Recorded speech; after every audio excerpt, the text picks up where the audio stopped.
So what's officially wrong with this Tundra per my Toyota dealership?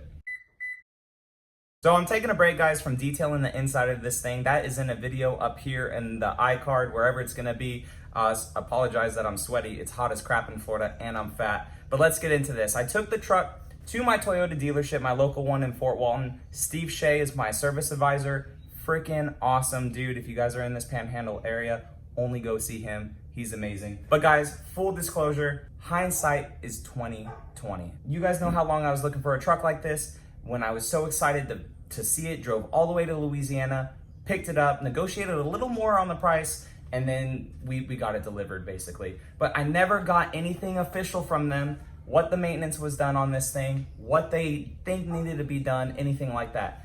All that I got from them was a verbal, hey, the truck is great, it's good to go. It passed all of our safety precautions and stuff, and we're able to sell it. So that was okay with me. A used vehicle, you guys wanna make sure, hey, just do a full multi-point inspection for me. Like, go do it, guys. They said they were, but the driver, I guess, got in the truck too early and they didn't do it, so I was actually kind of pissed about that. Patience, make sure you get it. So we have it now from my local dealership, and let's get into that. The first thing is the TPMS Sensors, the tire pressure monitoring system. The light's always on in the truck. It's not a big deal for me. I think it's because they put new tires on this thing, but we're gonna put new wheels and tires on anyway, so that really doesn't matter. The next thing that they recommended is an air filter replacement. The battery's being replaced, which I did touch on on the full walk around video. There is some corrosion on the batteries.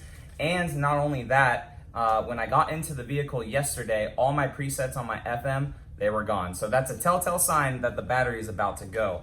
So air filter replacement, which we're gonna do with either a TRD air filter, a high flow air filter, or potentially a cold air intake. I don't wanna mess with an older engine too much, but we will go that route. The battery, some bulbs. There's a bulb in the back that's out. There's a halogen bulb up here that's out, which isn't that big of a deal because we're gonna replace all the bulbs on this thing with LEDs, potentially HIDs when we restore these headlights. And not only that, but I may just be switching out the housings as well to something a little more modern, but that still is tasteful to the older time frame of this truck. The next thing is some maintenance stuff. They recommend a brake flush on the truck, which we can do ourselves. A basic tune-up, which I asked Steve, hey dude, what does that entail? And he said just new spark plugs and stuff like that. They want $300 for that. This obviously, guys, is a big Toyota dealership. Try to do as much as you can, right? So he said basically just spark plugs. When I floor this thing sometimes, and I don't do it often because I don't like doing that with my cars, but when I floor this thing, there's a little bit of a delay and it finally fires up. So maybe the spark plugs are getting dirty. So we're gonna take those out and look at them and then just replace them ourselves. It needs an alignment, but we're all gonna wait on all that because there's two big ticket items that are bad with this thing.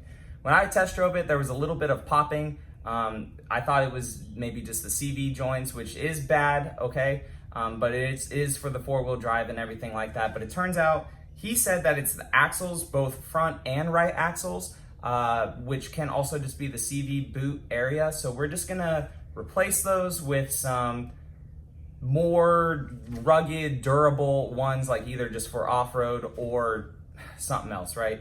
But the dealership wants $909 for each side. So that's almost $2,000, right? For front axles. That's what ticks me off in hindsight with that other dealership, guys. So definitely please learn from my experience. Take your time, make sure all your ducks are in a line, because that did bother me when I turned the truck, just some popping, but it's gotten worse and worse and worse. So the big plan for all that stuff with the alignment needing to be done, axles, all that stuff, is when we do put a lift on this truck, all that crap's gonna be apart anyways. When we bleed the brakes potentially and all that stuff, if I do actually end up putting new rotors on this thing, but all that stuff is gonna be off of the truck anyway. So we'll just take care of it all then, and hopefully it's not too long until we do that, basically. So guys, thank you for watching. Please learn from my mistakes. Like this video to show me that I am dumb, and I will catch you all in the next one. All right, see you later.